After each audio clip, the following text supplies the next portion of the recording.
मैं अपने दोस्तों को छोड़ कर आया हूँ, जिनकी मुझे अभी भी याद आ रही है। दोस्त के साथ साथ बातें बनाने में भी बहुत आगे है।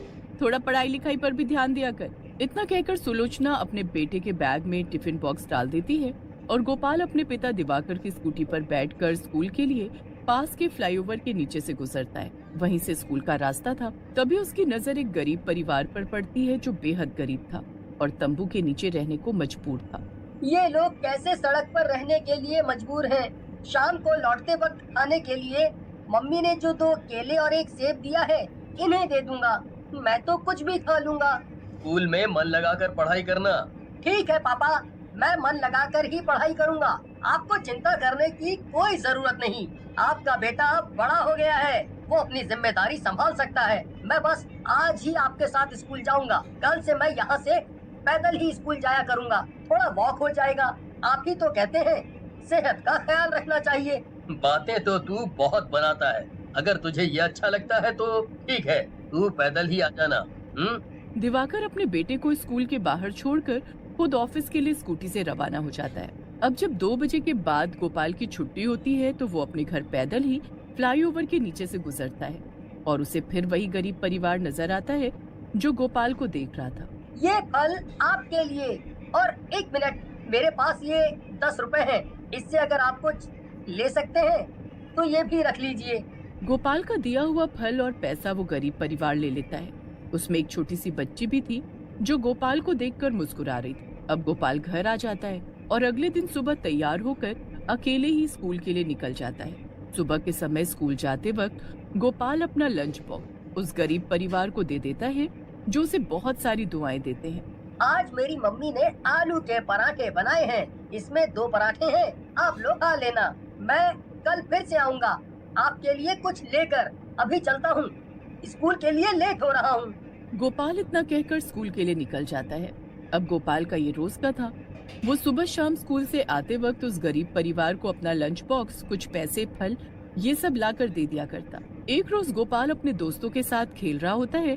तभी उसका एक दोस्त मोहन उसे आकर बहुत सारी चॉकलेट देता है। आज मेरा जन्मदिन है गोपाल, ये सारी टॉफी और चॉकलेट तू रख ले। ठीक है, मैं ये 1 टॉफी खा लेता हूँ, बाकी की टॉफी हम उस गरीब परिवार को देने चले। आज मैं तुझे उस गरीब परिवार से मिलवाता हूँ जिसके बारे में मैं तुझे रोज बताता हूँ। गोपाल अपने दोस्त मोहन के साथ उस फ्लाईओवर के नीचे आता है और उस गरीब परिवार को चॉकलेट और टॉफी थमा देता है और गोपाल उनसे बातें करने लगता है। लेकिन मोहन दूर से ही गोपाल को देख रहा होता है जिसे वहाँ कोई नजर नहीं आ रहा था। गोपाल पागल हो गया है क्या? वहाँ उस फ्लाईओवर के नीचे कोई भी तो नहीं है और ये कहता है कि वहाँ एक गरीब परिवार रहता है। पागल कहीं का, सारी चॉकलेट और टॉफी ना जाने किसे देकर आ रहा है। चल, मैंने उस गरीब परिवार को चॉकलेट दे दी है। तेरा दिमाग तो खराब नहीं हो गया है? वहाँ कोई गरीब परिवार नहीं है, बल्कि वहाँ तो कोई भी नहीं था। आखिर तू किसे इतनी सारी टॉफी और चॉकलेट देकर आया है? अभी मेरा मूड मजाक का बिल्कुल नहीं है। चल चलकर खेलते हैं। वैसे भी आज तो तेरा बर्थडे है।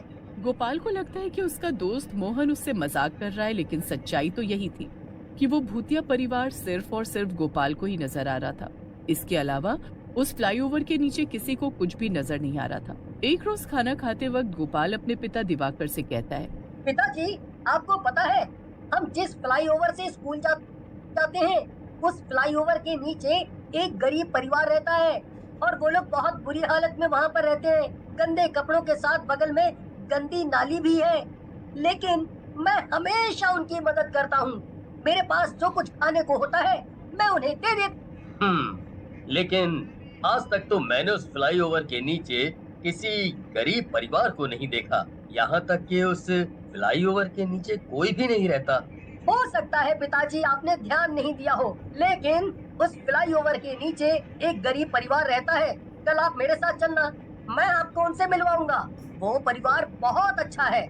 अब अगले दिन सुलोचना अपने पति दिवाकर और अपने बेटे गोपाल का टिफिन पैक करके उन्हें दे देती है। साथ ही अलग से एक थैला देती है जिसमें गर्मा गर्म पूरी और सब्जी थी, जिसे सुलोचना गोपाल को देते हुए कहती है, ये उन लोगों के लिए मैंने थोड़ी पूरी और सब्जी रख दी है, तू जाते वक्त उन्हें ये देता जरूर जाना। गोपाल बहुत खुश हो जाता है। अब वो अपने पिता के साथ स्कूटी पर बैठकर उस फ्लाईओवर के नीचे पहुंचता है और जल्दी से वो पूरी सब्जी का थैला फ्लाईओवर के किनारे पर जाकर रख देता है। हालांकि गोपाल को तो वो भूतिया परिवार नजर आ ही रहा था, लेकिन दिवाकर को वहाँ कुछ भी नजर नहीं आ रहा था। दिवाकर देखता है कि उसका बेटा किसी से बात कर रहा है, लेकिन वो उसे नजर नहीं आता। अब दिवाकर बहुत घबरा जाता है। देखा पिताजी, मैंने कहा था ना, यहाँ पर एक गरीब परिवार रहता है। देखो उनके चेहरे पर कितनी खुशी है। पिताजी, आप इतनी हैरानी से क्यों देख रहे हैं उन्हें? कुछ बोलते क्यों नहीं आप? दिवाकर ये दृश्य देखकर काफी परेशान हो जाता है, लेकिन वो उस वक्त अपने बेटे से कुछ नहीं कहता। अब जब गोपाल की स्कूल से छुट्टी होती है तो गोपाल के स्कूल गेट पर उसकी माँ उसे लेने पहुंचती है। ये पहली बार था जब गोपाल की माँ सुलोचना गोपाल को स्कूल से लेने गई थी। बिना कहीं रुके चुपचाप घर चल। सुलोचना गोपाल का हाथ खींचते हुए घर ले आती है और उसे देर शाम बाहर खेलने भी नहीं जाने देती। जब दिवाकर घर आता है तो वो सबसे पहले अपने पड़ोसी शर्मा जी के पास जाकर उस फ्लाईओवर के नीचे रहने वाले गरीब परिवार के बारे में जानकारी लेता है। उस फ्लाईओवर के नीचे कई साल पहले एक गरीब परिवार रहता था, लेकिन गरीबी और गंदगी में रहने के कारण उन्हें बीमारी हो गई और इस हालत में उस परिवार को कोई कुछ देना भी नहीं चाहता था। यहाँ तक कि कोई उनके पास तक नहीं जाता।